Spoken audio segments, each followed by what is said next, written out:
আর কিছু মানুষ এমন আছে যারা নামাজ পড়েও জাহান্নামে যাবে। বলে হুজুর নামাজ পড়েও জাহান্নামে যাবে? হ্যাঁ, নামাজ পড়েও জাহান্নামে যাবে। বলে তারা কারা? তারা কারা সেটা আমরা কোরআন থেকে শুনবো। আল্লাহ বলছেন যে এই সমস্ত মুসল্লিদেরকে আমি জাহান্নামে দেব, এই সমস্ত এই মার্কা এই টাইপের মুসল্লিদেরকে আমি জাহান্নামে দেব। কে বলছেন? আল্লাহ। কোথায় বলছেন? কোরআনে। আমরা সকলেই জানি, আয়াতটা আমরা সকলেই জানি, হয়তো অর্থ খেয়াল করি। তারা কারা? তারা হলো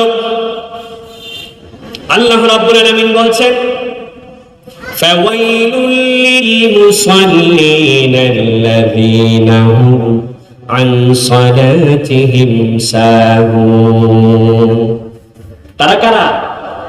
তারা হলো ফাওয়াইলুল লিলমুসাল্লিন, ওই সমস্ত মুসল্লিদের জন্য ওয়াইল দুজখ। কাদের জন্য? মুসল্লিদের জন্য। ফাওয়াইলুল লিলমুসাল্লিন, মুসল্লিরা জাহান্নামে যাবে। বলে সমস্ত মুসল্লি নয়, তবে কোন সমস্ত মুসল্লি জাহান্নামে যাবে? আল্লাহ রাব্বুল ইজ্জত ওয়াল জালাল বলছেন আল্লাযীনা হুম আন সালাতিহিম সাহুন। যেই সমস্ত মুসল্লি নামাজে অবহেলা করে, যেই সমস্ত মুসল্লি যোহরের নামাজ আসরে গিয়া পড়ে, আসরের নামাজ মাগরিবে গিয়া পড়ে, মাগরিবের নামাজ ইশারের নামাজের সাথে পড়ে, ইশারের নামাজ ফজরের নামাজের সাথে পড়ে, ফজরের নামাজ যোহরের নামাজের সাথে পড়ে। এক কথায় যারা এক ওয়াক্তের নামাজ অন্য ওয়াক্তে গিয়ে পড়ে, কোনো উযর ছাড়া, কোনো কারণ ছাড়া, আল্লাহর নবী আল্লাহ তাআলা বলছেন এই সমস্ত মুসল্লি নামাজ পড়েও তারা জাহান্নামে যাবে। তাই কোনো ভূমিকা দেওয়া যাবে না। ডিরেক্ট আমি মূল আলোচনায় ঢুকে দেবো ইনশাআল্লাহ। আমরা উম্মতে মুহাম্মাদীর উপরে সর্বপ্রথম যে ইবাদতটি আল্লাহ তাআলা ফরজ করেছেন, সেই ইবাদতের নাম হলো নামাজ।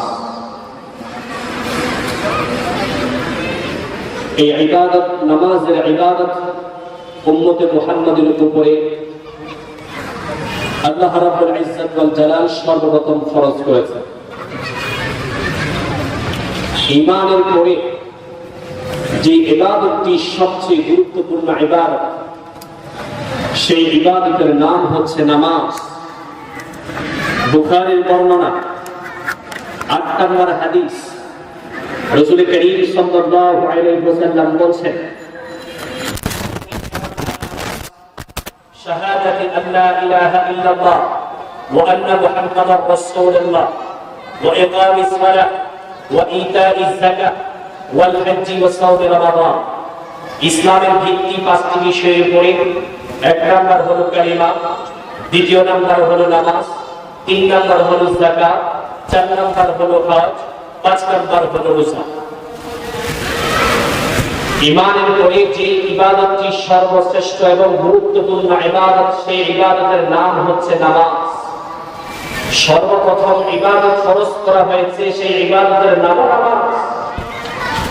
যখন সর্বপ্রথম ইবাদত নামাজ ফরজ করা হয়েছে, এইজন্য রাসূল করিম সাল্লাল্লাহু আলাইহি ওয়াসাল্লাম বলেন কিয়ামতের দিন আমি সর্বপ্রথম নামাজেরই হিসাব নেব। সুবহানাল্লাহ।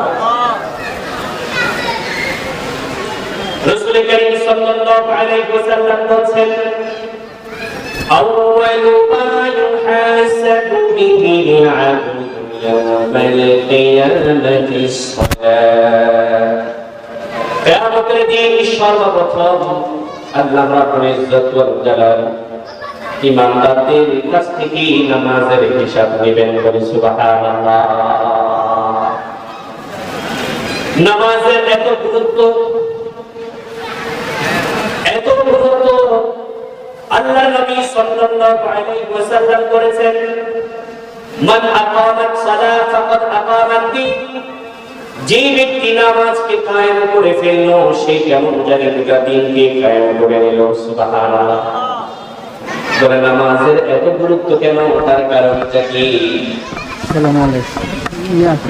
এসেছে বলে নামাজের এই জন্যই গুরুত্ব, ইসলামের বিধানে অন্যান্য ইবাদত অন্যান্য বিধানগুলো আল্লাহ রাব্বুল ইজ্জত ওয়াল জালাল নবী মুহাম্মদুর রাসূলুল্লাহ সাল্লাল্লাহু আলাইহি ওয়াসাল্লামের কাছে দিলেন, জিবরাইল মারফত দিলেন। বলে হজের বিধান জিবরাইল মারফত দিয়েছেন, যাকাতের বিধান জিবরাইলের মারফত দিয়েছেন, এভাবে রোজার বিধান জিবরাইলের মাধ্যমে দিয়েছেন। বলে নামাজ এমন একটি বিধান, এই বিধানটা আল্লাহ রাব্বুল ইজ্জত ওয়াল জালাল বরং এই বিধানটা স্বয়ং আল্লাহ রাব্বুল ইজ্জত ওয়াল জালাল তার নবীকে আরশে আজিমে ডেকে নিয়ে উপহার দিয়েছে। নামাজ একমাত্র ইবাদত, যে ইবাদতকে আল্লাহ রাব্বুল ইজ্জত ওয়াল জালাল সরাসরি নবীকে হাদিয়া দিয়েছেন। সুবহানাল্লাহ। এটা হজ, যাকাত, রোজার মতো ইবাদত নয়। বলে এটা সালাতের গুরুত্ব বেশি হওয়ার কারণ হলো নামাজ এত গুরুত্বপূর্ণ কেন? বলে হজ বছরে বরং জীবনে একবার ফরজ হয়, তাও সবার উপরে না, যার কাছে টাকা পয়সা আছে তার উপরে হজ ফরজ। কথা কোন ঠিক না? গরিব মানুষের উপরে হজ ফরজ নয়, কেবলমাত্র হজ ফরজ যারা বড় এই বড় লোকদের উপরে হজ ফরজ, তাও জীবনে একবার হজ ফরজ। যাকাত সমস্ত মুসলমানদের উপরে ফরজ নয়, বরং যাকাত ফরজ হলো যেই সমস্ত মুসলমান ইমানদারের কাছে টাকা আছে, পয়সা আছে, নেশাব পরিমাণ সম্পদ আছে, যাদের উপর যাকাত ফরজ হয়েছে, সম্পদশালী নেশাব পরিমাণ সম্পদ যার কাছে আছে তার উপরে যাকাত ফরজ। সমস্ত মুসলমানের উপরে যাকাত ফরজ নয়। রোজা সমস্ত মুসলমানের উপরে ফরজ নয়, কখনো কখনো ফরজিয়ত উঠে যায়। বলে সেটা কিভাবে? মাহে রমাদানে আপনি যদি অসুস্থ হয়ে পড়েন, সেই ক্ষেত্রে আপনার উপর রোজা রাখা ফরজ না। ডাক্তার বলল আপনাকে 3 বেলা ওষুধ খেতে হবে, তখন ইসলাম বলে আপনার রোজা রাখা লাগবে না, আপনি আগে সুস্থ হয়ে নিন তারপরে রোজা রাখবে। ঠিক না? কিন্তু নামাজ এমন একটি ইবাদত, ও মুসলমান, ও ইমানদার, ভালো করে শুনতে হবে। নামাজ এমন একটি ইবাদত, আপনি যদি গরিব হন আপনার উপরে নামাজ যেমন ফরজ, বড়র উপরে নামাজ তেমন ফরজ। ঠিক না?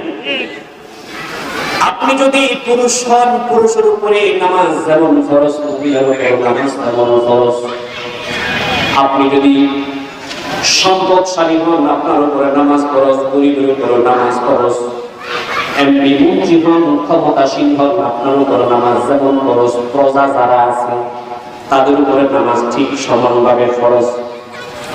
নারী হলে যেভাবে আপনার উপরে নামাজ ফরজ, পুরুষ হলেও সেভাবে নামাজ ফরজ।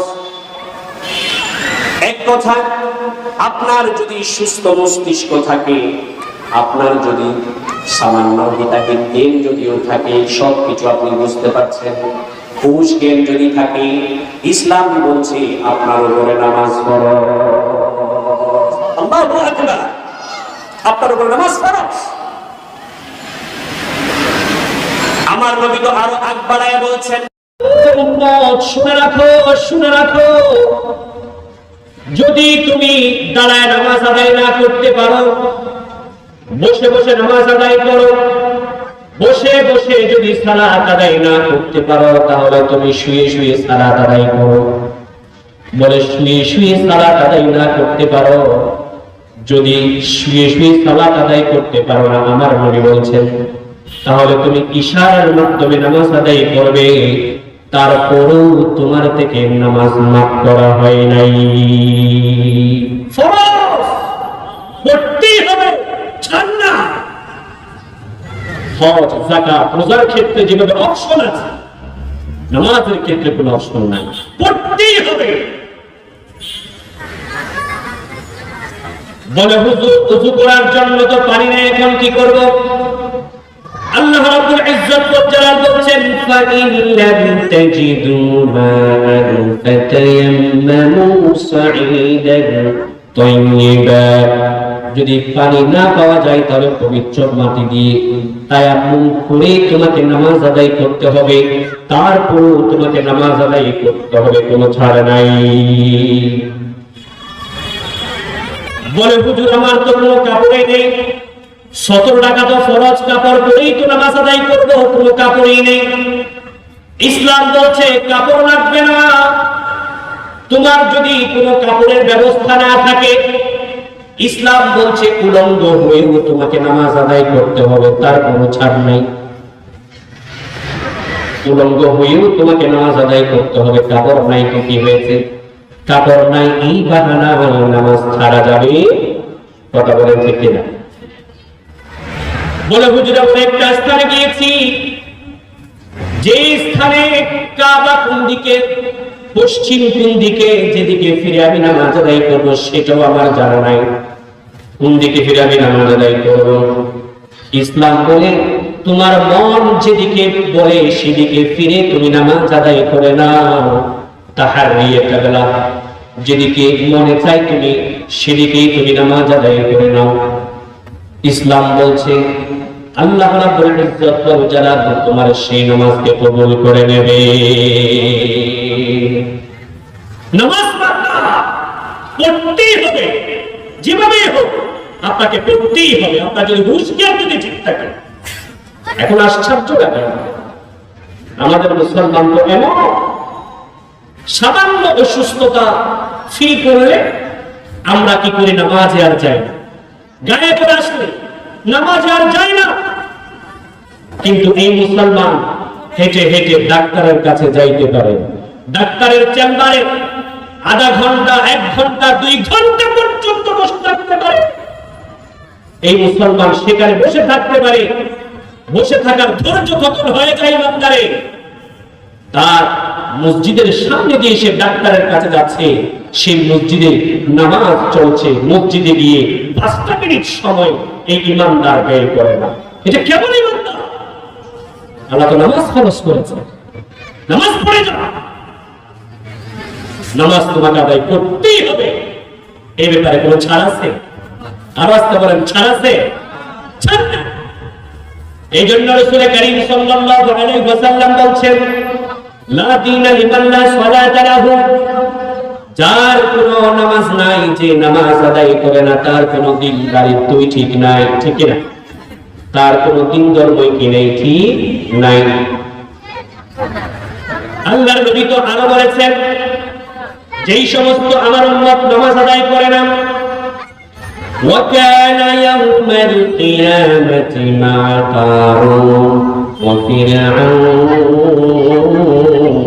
وهامان وأبي بن خليف। আল্লাহর নবী বলেন ও ইমানদাররা শোনো, তোমরা যদি নামাজ আদায় না করো তাহলে কিয়ামতের মাঠে তোমাদের হাসর নাসর হবে 4 জনের সাথে। কয় জনের সাথে? 4 জনের সাথে তোমাদের হাসর নাসর হবে। 1 নাম্বার হলো ফিরআউনের সাথে তোমাদের হাসর নাসর হবে, কারুনের সাথে তোমাদের হাসর নাসর হবে, হামানের সাথে তোমাদের হাসর নাসর হবে, উবাই ইবনে খালফের সাথে তোমাদের হাসর নাসর হবে। ও আমার বন্ধুরা, আপনারা বলুন তো দেখি, এই 4 জনের সাথে যদি কারো হাসর নাসর হয়ে যায় তার জাহান্নাম ছাড়া কোনো গতি আছে নাকি?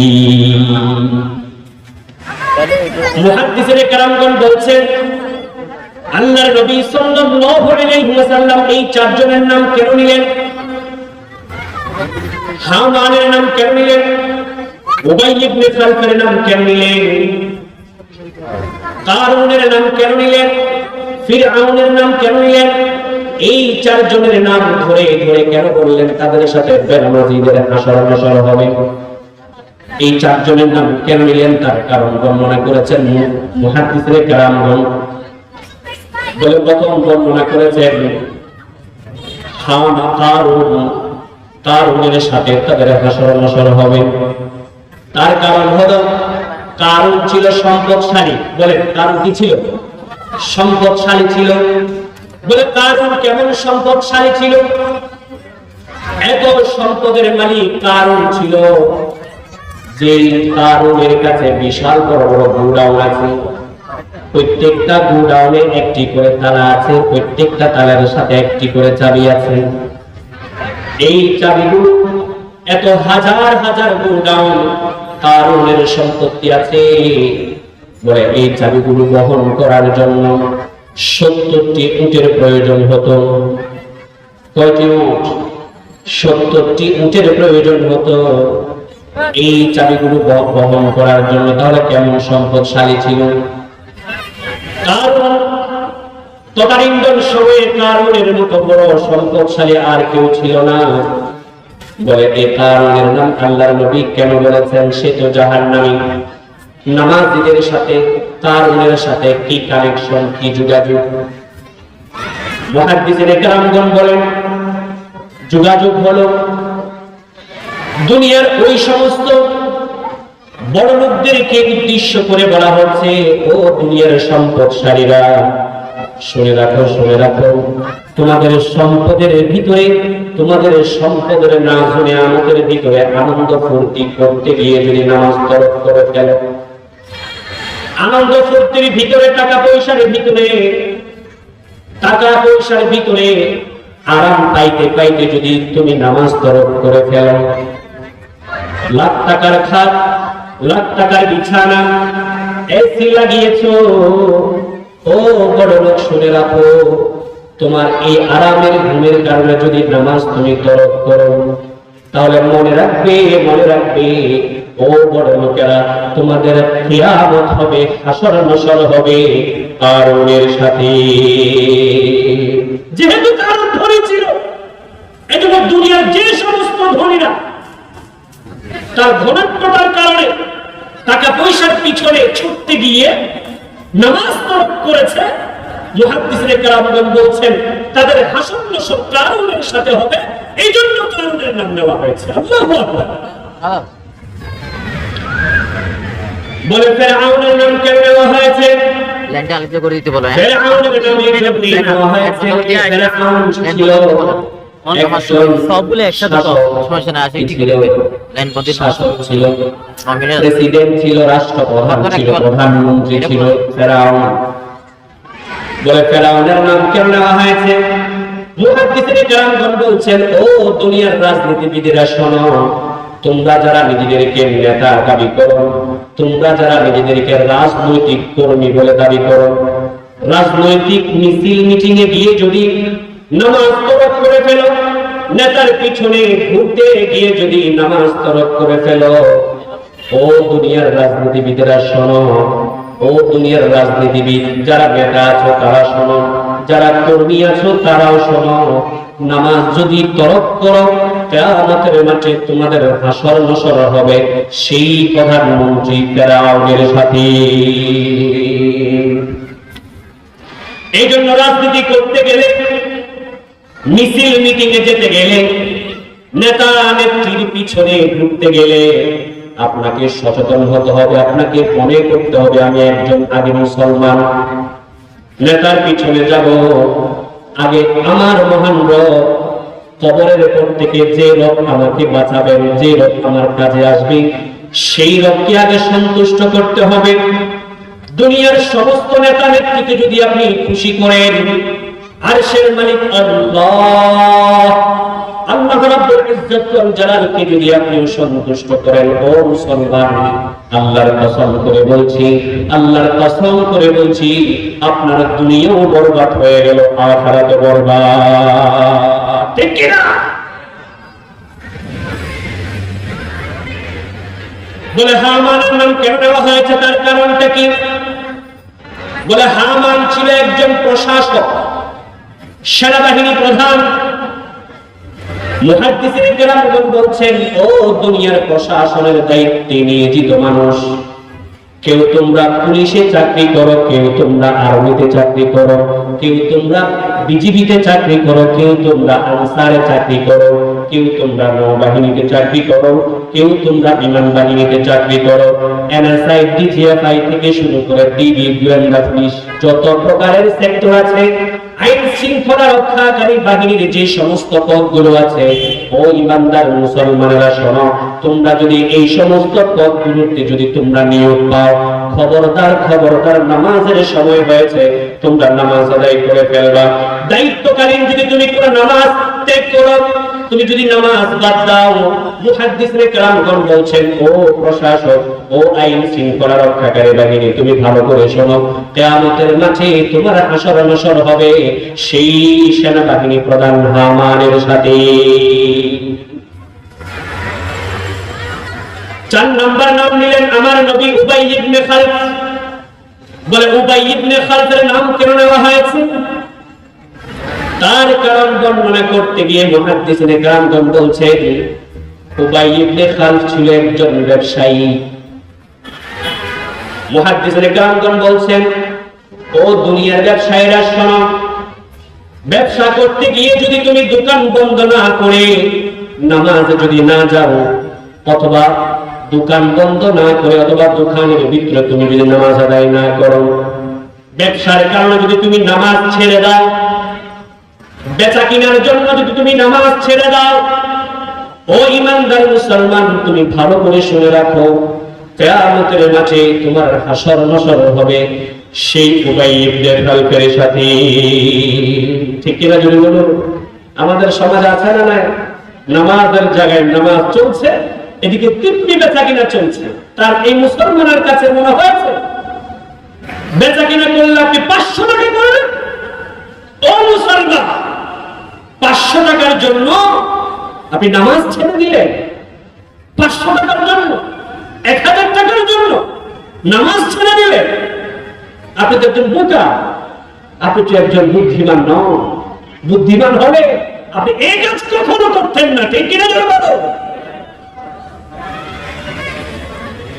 এই জন্য ব্যবসায়ী ভাইদের বলছি, ও আমার ব্যবসায়ী ভাইরা শোনেন, নামাজের সময় হয়েছে, নামাজের সময় হওয়া মাত্রই দোকান বন্ধ করে মসজিদে চলে যান। অন্তত পক্ষে 10 মিনিট আগে কিংবা 5-7 মিনিট আগে আপনি মসজিদে গিয়ে উপস্থিত হন। 10 মিনিট যদি 15 মিনিট যদি আপনি বিরতি দেন, আমার আল্লাহ তাআলাকে সন্তুষ্টি করার জন্য, আল্লাহ তাআলাকে নামাজের পরে বলবেন, রব্বুল আলামিন, তোমার সন্তুষ্টির জন্য আমি দোকান বন্ধ করে দিয়েছি, তুমি আমার রিজিকের ব্যবস্থা করে দাও, আমার রিজিকের ব্যবস্থা করে দাও। রিজিকের মালিক রাজ্জাক আল্লাহ।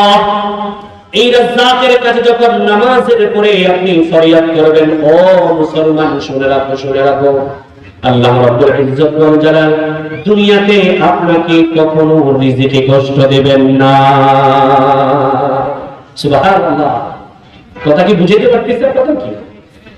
তার নামাজের গুরুত্ব কতখানি রাসূল কারীম সাল্লাল্লাহু আলাইহি ওয়াসাল্লাম বলছেন, এই নামাজ যে ব্যক্তি পড়লো না, এই ব্যক্তির কোনো দিনদারিও দেখি না। ঠিক না? কথা বলেন ঠিক কি না? নামাজ আমাদেরকে পড়তেই হবে, নামাজ না পড়ে উপায় নেই, উপায় নেই।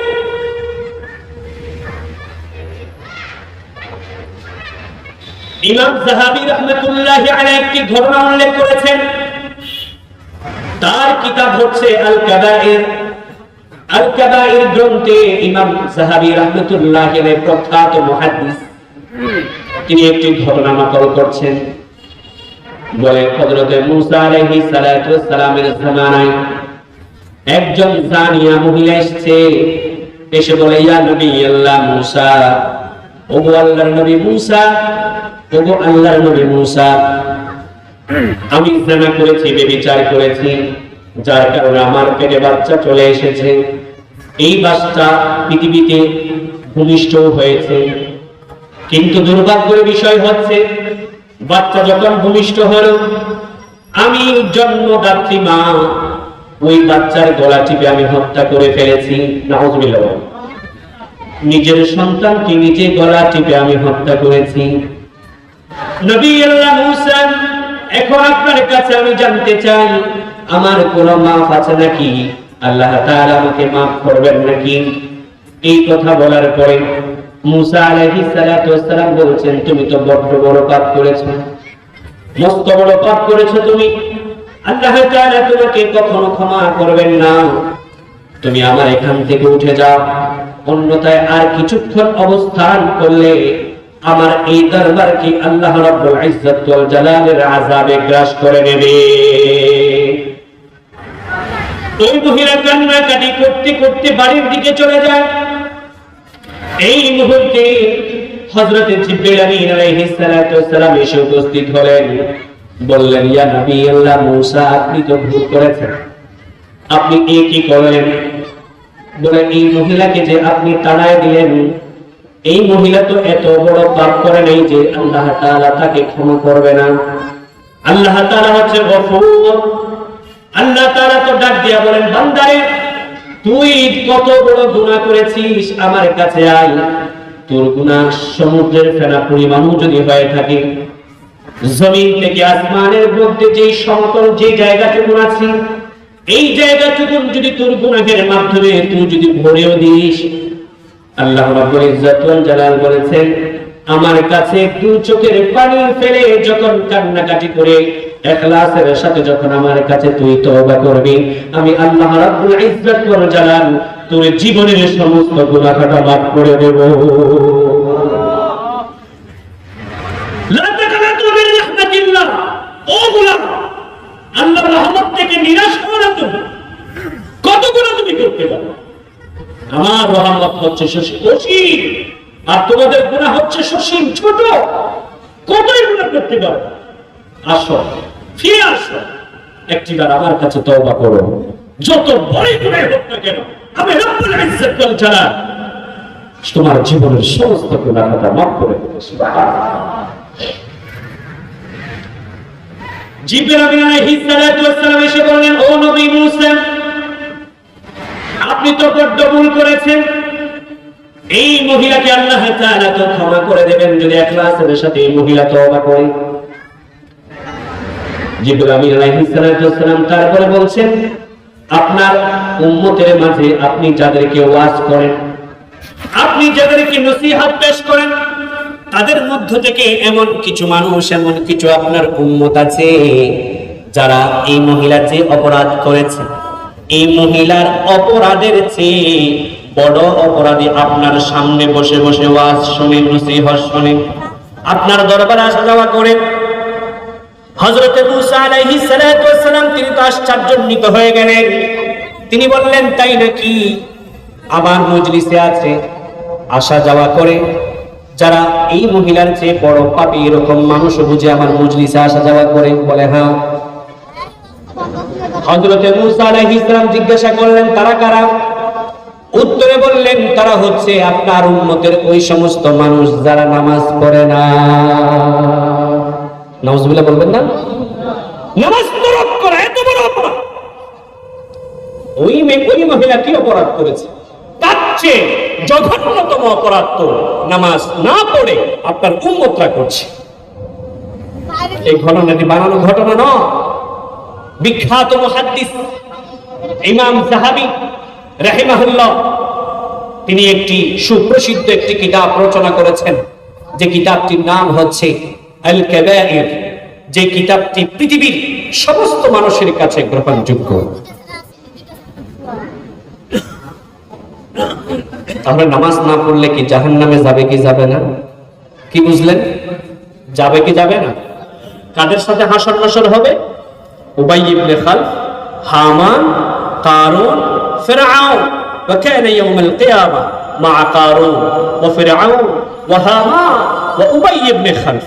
এদের সাথে হাসর নাসর হবে এবং নামাজ তরক করার কারণে আল্লাহ তাআলা তাকে জাহান্নামে দেবে। বলি নাউযুবিল্লাহ। আর কিছু মানুষ এমন আছে যারা নামাজ পড়েও জাহান্নামে যাবে। বলে, হুজুর নামাজ পড়েও জাহান্নামে যাবে? হ্যাঁ, নামাজ পড়েও জাহান্নামে যাবে। বলে, তারা কারা? তারা কারা সেটা আমরা কোরআন থেকে শুনবো। আল্লাহ বলছেন যে এই সমস্ত মুসল্লিদেরকে আমি জাহান্নামে দেব। এই সমস্ত এই মার্কা এই টাইপের মুসল্লিদেরকে আমি জাহান্নামে দেব। কে বলছেন? আল্লাহ। কোথায় বলছেন? কোরআনে। কোথায় বলছেন?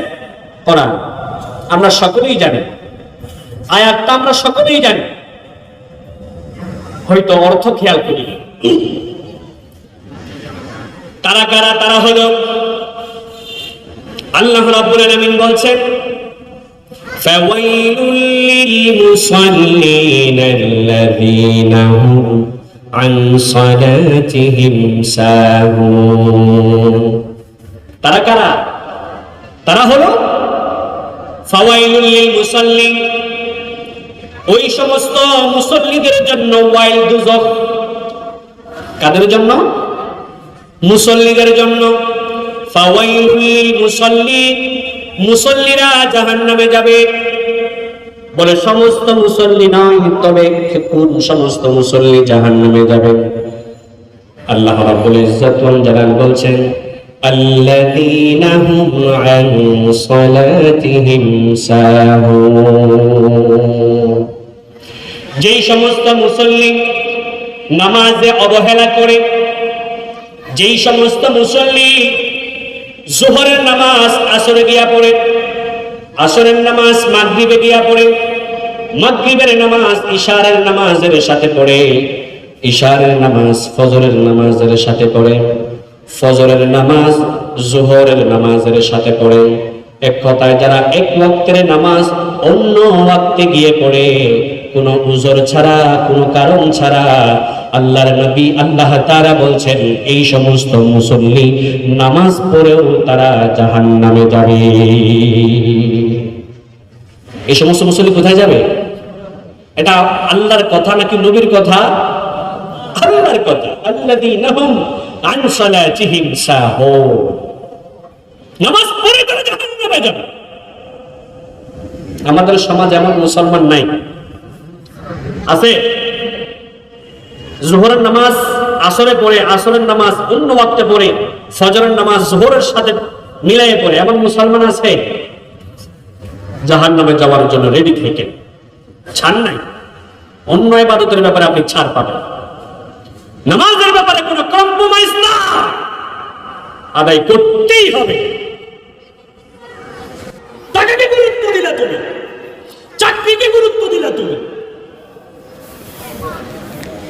তার মানে আমি বলছি না চাকরিকে গুরুত্ব দেওয়া যাবে না, আমি এই কথা বোঝানোর চেষ্টা করছি চাকরির জন্য যেভাবে আপনি অ্যালার্ম দিয়ে রেখেছেন, চাকরির ব্যাপারে আপনি যেভাবে সিনসিয়ার, ঠিক আপনি ইবাদতের ব্যাপারে সেরকম সিনসিয়ার হন, ইবাদতের ব্যাপারে আপনি সেভাবে সচেতন হন। নামাজের জামাত কয়টায়, তার 15-20 মিনিট আগে আপনার মোবাইলে অ্যালার্ম দিয়ে রাখবেন। অ্যালার্ম দিয়ে রেখে আপনি নামাজের জন্য প্রস্তুতি নেবেন। পারবো না ইনশাল্লাহ? ইনশাল্লাহ পারবো না ইনশাল্লাহ? আল্লাহ কবুল করুন, সকলে বলে আমিন। আজকে মুসলমান দুনিয়া নিয়ে পাগল হয়ে গেছে, দুনিয়ার সমস্ত কাজ তার ঠিক মতো চলে। সেই যে কাজটাকে যেভাবে সাজিয়েছে, এতটাই অফিসে যেতে হবে, এতটাই আমার লাঞ্চ করতে হবে, বিকেলবেলা এতটাই আমাকে নাস্তা করতে হবে, এতটা বাজে ওষুধ খাইতে হবে, এতটাই আমার রাতের ডিনারে করতে হবে, সকালের ব্রেকফাস্ট আমাকে এতটাই করতে হবে। নিজের ব্যাপারে নিজে টাইম তুমি মেনটেন করে নিয়েছো। ও মুসলমান, তুমি ভালো করে শোনো, আল্লাহ রাব্বুল ইজ্জত ওয়াল জালাল যে ইবাদতের যে একটা টাইমিং দিয়েছে, যোহরের নামাজের একটা টাইম দিয়েছে, ওই টাইমেই তুমি যোহরের নামাজ আদায় করবে। আসরের নামাজের একটি টাইম দিয়েছে, সেই আসরের নামাজের টাইমে তুমি আসরের নামাজ আদায় করবে। ইশারের নামাজের জন্য একটি টাইম দেওয়া হয়েছে, সেই ইশারের নামাজের জন্য তোমার সেই টাইম অনুযায়ী তোমাকে নামাজ আদায় করতে হবে। ফজরের জন্য একটি টাইম দেওয়া হয়েছে, ওই ফজরের নামাজ আদায় করার জন্য সেই টাইম অনুযায়ী আপনাকে নামাজ আদায় করে নিতে হবে। ও পুরা কপাল মুসলমান, নিজের টাইমিং যেগুলো নিজে নিজে সেটিং করেছেন, এইগুলো তো ঠিক মতো আদায় করলেন, কিন্তু আল্লাহ রাব্বুল ইজ্জত ওয়াল জালাল ওয়া হুয়া খালাকাকা, যে আল্লাহ তাআলা তোমাকে সৃষ্টি করেছেন, ওয়া হুয়া রাযাকাকা, যে আল্লাহ তাআলা তোমাকে রিজিক দিয়েছেন, যে আল্লাহ তাআলা তোমাকে একটি সুস্থ শরীর দান করেছেন, এত এত নিয়ামত দিয়েছেন, সুন্দর একটি বিবি দিয়েছেন, টাকা পয়সা দিয়ে একটি বাড়ি করার তৌফিক দিয়েছেন, যে আল্লাহ তাআলা তোমাকে বাচ্চা দিয়েছেন, সুখী পরিবার বলতে গেলে চলে, সে আল্লাহ তাআলা যে টাইমিং করে করে নামাজের ওয়াক্তগুলো বর্ণনা করে দিয়েছে। পড়া কপাল মুসলমান, তুমি সেই আল্লাহ তাআলার ওয়াক্ত তাইনকৃত নির্দিষ্টকৃত ওয়াক্তে তুমি নামাজ আদায় করতে পারলা না।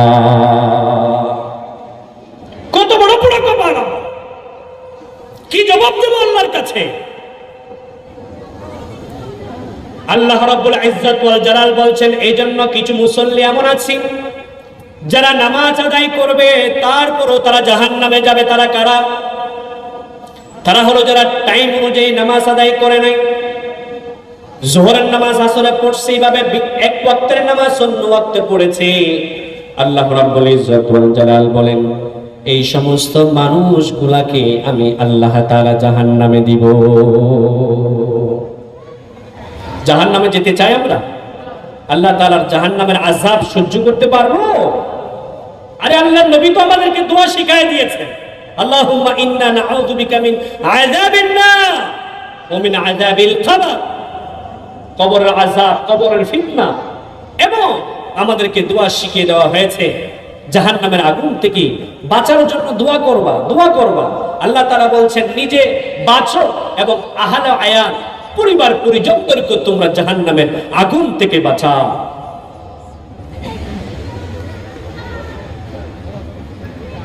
আর কারা জাহান্নামে যাবে? মুসল্লি। যারা জাহান্নামে যাবে তারা হচ্ছে এই প্রকারের মুসল্লি। পরে আরো গুণাগুণ বর্ণনা করছে। আর কোন মুসল্লি? ফাওয়াইলুল লিল মুসাল্লিন আল্লাযীনা হুম আন সালাতিহিম সাহুন আল্লাযীনা হুম ইউরাউন। আল্লাযীনা হুম ইউরাউন, যারা, তারাও জাহান্নামে যাবে। বলে তারা কারা? তারা হচ্ছে ওই সমস্ত নামাজি যারা মানুষকে দেখানোর জন্য নামাজ আদায় করে। যারা মানুষকে দেখানোর জন্য কি নামাজ আদায় করে? নামাজ আদায় করে টুপি দিয়া মুরব্বিদের সামনে নামাজ পড়ছি তো, ঠিক কিনা? কথায় কথায় মানুষকে বলে, যেটাই হবো হোক ইনশাআল্লাহ আমি 5 ওয়াক্ত নামাজ ছাড়ি না। তা তোমাকে ক্যানভাস করতে বলছে কি? নামাজ আদায় করছো তুমি মানুষকে দেখানোর জন্য, মানুষকে বলার জন্য? আরে এটা তো তোমার উপর ফরজ, তোমাকে তো পড়তেই হবে। তুমি খালি খালি মানুষকে বলে বেড়াচ্ছ নামাজ না পড়লে আমার ভালো লাগে না, কেমন কেমন লাগে। কেন এটা কেন বলবো? নামাজের সময় হয়েছে, কাউকে না জানায় মানুষকে ডাকবা, চলো ভাই নামাজে চলো। আল্লাহকে সন্তুষ্ট করে নামাজ আদায় না করে মানুষকে দেখানোর জন্য, মানুষ এলাকাবাসী আমাকে ভালো বলার জন্য, সামনে ইলেকশন, এলাকাবাসী আমাকে ভোট দেওয়ার জন্য নামাজ ধরবো, নামাজ ধরবো, নাহলে আমাকে ভোট দেবে না। নির্বাচনের আগে গ্রামেগঞ্জের কথা বলছি, গ্রামেগঞ্জে হয় বলে, গ্রামেগঞ্জে গুলো হয় আমরা দেখেছি। নির্বাচনের আগে মাশাআল্লাহ টুপি মাথার থেকে পড়ে না, নির্বাচন গেলে গা কই টুপি আর কই কি নামাজ। আহা মুসলমান,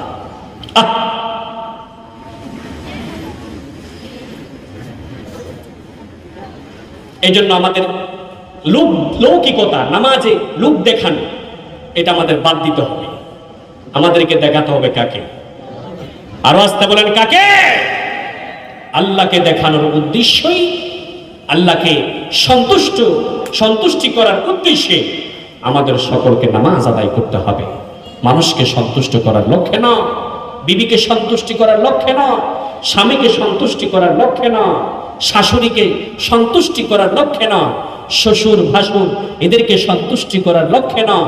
আপনার আমার সালাত হবে একমাত্র আল্লাহ তাআলার সন্তুষ্টির জন্য। কথা বলেন ঠিক কিনা? আর কারা জাহান্নামে যাবে? আল্লাযীনা হুম ইউরাউন ওয়া ইয়ামনাউনাল মাউন। মাউন যারা, তারাও জাহান্নামে যাবে। বলে মাউন কারা? মাউন মানে হলো ছোট ছোট বিষয় থেকে যারা মানুষকে বিরত রাখে, ছোট ছোট বিষয় থেকে মানুষকে বাধা দেয়, তারাই হচ্ছে মাউন। বলে হুজুর বুঝলাম না। ছোট ছোট বিষয় থেকে মানুষকে বিরত রাখে যারা, তারাই মাউন। এটার আরেকটু খুলে বলেন, এটা উদাহরণ দিলে বুঝবেন। যেমন এলাকায় কোনো মানুষ, এক মহিলা আরেক মহিলার কাছে গিয়েছে, গিয়া বলে যে ভাবি আমাকে অল্প কতটুকু লবণ দেন না। আমাকে অল্প কতটুকু লবণ দেন। আপনার ভাই বাজার থেকে লবণ আনে নাই, বলছিলাম আনে নাই, আসবে তো রাত্রে, এখন দুপুরে খাবার রান্না করতে হইব, আমাকে কিছু লবণ দেন। এখন পিছন থেকে একজন বলে, ভাবি দিয়েন না, এরা লোক বালা না। আসানা নাই, আসানা নাই, দিয়েন না, এরা এমনি চলে। কদ্দুরা লবণ দেন, কদ্দুরা একটা পেঁয়াজ দেন। অথবা বলা হলো যে কিছু লবণ দেন, একটা ডিম ভাজি করে খাবো। পিছন দিকে একজন বলে কি, দিয়ে না, মানুষ বালা না, এমনি চলে এরা। আসানা নাই। এদেরকে বলা হয় মাউন, এদেরকে বলা হয় কি মাউন। যারা বাধা দিচ্ছে পিছন দিক থেকে, যে ইশারার মাধ্যমে, চোখের ভঙ্গিমার মাধ্যমে, বা ইশারার মাধ্যমে, বা বলার মাধ্যমে, বা হাতের খোঁচা দেওয়ার মাধ্যমে বলছে দিও না, এরকম করে যে বাধা দিল, এদের নাম হচ্ছে মাউন। ছোট ছোট জিনিস থেকে বাধা দিয়েছে। একটা পেঁয়াজ, সামান্য কতটুকু লবণ, সামান্য কতটুকু তেল, সামান্য কতটুকু মশলা, হলুদের গুঁড়া, এই সামান্য বিষয় থেকে, পিছন দিক থেকে, গড়ের কর্তৃকে যখন বাধা দিল, আবার আল্লাহ তাআলা বলছেন, ও বাধা প্রদানকারিণী মহিলা, শুনে না, তুই যদি 5 ওয়াক্ত নামাজ আদায় করিস, আমার আল্লাহ তাআলা বলছেন তোরে আমি জাহান্নামে দিয়েছি। নাউযুবিল্লাহ। আমি কি কথা বুঝাতে পারছি আপনাদেরকে? মাউন কারা বুঝাতে পারছি? এই জন্য নামাজ পড়ে মানুষকে দেখানো যাবে না, দেখানোর উদ্দেশ্যে নামাজ পড়া যাবে না। এবং এক ওয়াক্তের নামাজ অন্য ওয়াক্তে পড়া যাবে না, অন্যথায় আল্লাহ রাব্বুল আলামিন বলছেন তারে আমি জাহান্নামে দিব। অন্যথায় আল্লাহ তাআলা বলছেন আমি তারে জাহান্নামে দিব। বলি নাউযুবিল্লাহ। প্রিয় ভাইরা, নামাজ কি ছাড়বো নাকি নামাজ ধরবো? আরো আসতে বলেন, নামাজ কি ছাড়বো নাকি নামাজ ধরবো? নামাজ ধরতে হবে। ছোট্ট একটি ঘটনা বলছি। ইমাম যাহাবী রাহমাতুল্লাহি আলাইহি আল কাবাইর গ্রন্থে একটি ঘটনা নকল করেছেন, তাও বনী ইসরাইল। মুসা আলাইহিস সালাতু ওয়াস সালামের জামানায় একজন বুজুর্গ ব্যক্তি, তার একজন ছোট্ট বোন ছিলেন। ওই আল্লাহর ওলি বুজুর্গের একজন ছোট্ট বোন ছিলেন, যেই বোনটি মুত্তাকিয়া পরহেজগার। এই বোনের ইন্তিকাল যখন হলো, বুজুর্গ দৌড়াই আসলেন বাড়িতে, বোনের কাফন দাফন করতে হবে। বোনের জানাজা পড়ানো হলো। ওই আল্লাহর ওলি বুজুর্গ জানাজা পড়ালেন। জানাজা পড়িয়ে যখন কবরস্থ করার জন্য কবরে নামলেন, নিজের বোনকে যখন কবরস্থ করতে যাচ্ছেন, কবরে যখন রাখতে যাচ্ছেন, তার পকেট থেকে মূল্যবান একটি টাকার থৈলা, টাকার ব্যাগ পড়ে গিয়েছে সে কবরের ভিতরে। বুজুর্গর মাথা ঠিক নাই, বোন মারা গেছে। এর ভিতরে ওই বোনকে কবরস্থ করে তিনি চলে এসেছেন, টাকার ব্যাগটা নিতে ভুলে গিয়েছেন। টাকার ব্যাগটা যখন নিতে ভুলে গিয়েছেন, তিনি ঘরের দেওয়ালে হেলান দিয়ে বসে আছেন।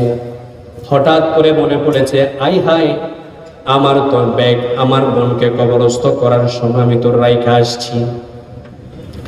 এখন মাসআলা আছে, উলামায়ে কেরাম এখানে আছেন। কবরস্থ করার সময় যদি কোনো মূল্যবান বস্তু যদি কবরের ভিতরে যদি পড়ে যায়, মাসআলা আছে, কবর খনন করে সেই মূল্যবান জিনিসটুকু বের করতে পারবে। সেই মাসআলা অনুযায়ী বুজুর্গ গেলেন, কবর খনন করা শুরু করলেন। কবর খনন করতে করতে অর্ধেক কবর খনন করা হলো। বুজুর্গ লক্ষ্য করলেন তার বোন, যে বোন 5 ওয়াক্ত নামাজ আদায় করত, যেই বোন খুব মুত্তাকি পরহেজগার ছিলেন, এই বোনের কবর থেকে আযাব হচ্ছে কবরে। বুজুর্গ তাড়াতাড়ি মাটি চাপা দিলেন। মাটি চাপা দিয়ে বুজুর্গ কি করলেন, তাড়াতাড়ি বাড়িতে দৌড় দিলেন, জিজ্ঞেস করলেন, মারে আমার বোনকে আমি যতটুকু জানি সে একজন মুত্তাকি পরহেজগার, কি অপরাধে আমার বোনের কবরে আযাব হচ্ছে আমাকে একটু বলতে হবে। মা অনেক খুঁটিনাটি অনেক খেয়াল করছে, কিন্তু কোনো কারণ তিনি খুঁজে পাচ্ছেন না। কি কারণে আমার মেয়ের কবরে আযাব হয়? আমার মেয়ে তো একজন মুত্তাকি পরহেজগার, আমার মেয়ের কবরে তো আযাব হওয়ার কথা নয়, তারপরও কেন আমার মেয়ের কবরে আযাব হয়? আরো কিছুক্ষণ চিন্তা গবেষণা করার পরে মা বললেন, ও আমার ছেলে শোনো, তোমার বোনের আমি কেবলমাত্র একটি বিষয় লক্ষ্য করেছি, আমি অনেক তালাশ করেছি, কোনো ত্রুটি আমি পাচ্ছি না। তোমার বোনের একটি অভ্যাস ছিল, মাঝে মধ্যে এক ওয়াক্তের নামাজ অন্য ওয়াক্তে গিয়ে পড়তো। আল-কাবায়ের লিল-ইমাম আয-যাহাবী রাহিমাহুল্লাহ, ইমাম যাহাবী প্রখ্যাত মুহাদ্দিস ইমাম যাহাবীর এই আল-কাবায়ের গ্রন্থে এই ঘটনাটি এসেছে। এক ওয়াক্তের নামাজ আরেক ওয়াক্তে পড়ার কারণে কবর আযাব হচ্ছে। ও মুসলমান, এখন কি তুমি এক ওয়াক্তের নামাজ অন্য ওয়াক্তে গিয়ে পড়বা? নামাজ পড়তে হবে যথা সময়, আল্লাহ তাআলা নির্দিষ্ট সময়ে আপনাকে নামাজ আদায় করতে হবে। কথা বলেন ঠিক কি না? নির্দিষ্ট সময় 5 ওয়াক্ত নামাজ আমরা আদায় করব ইনশাআল্লাহ। কারা কারা আদায় করব দুহাত দেখতে চাই। আল্লাহ তাআলা সকলকে কবুল করুন, সকলে বলে আমিন। সম্মানিত মেহমান উপস্থিত হয়েছে, আমি এখানে আলোচনা শেষ করছি। আসসালামু আলাইকুম ওয়া রাহমাতুল্লাহি ওয়া বারাকাতুহু।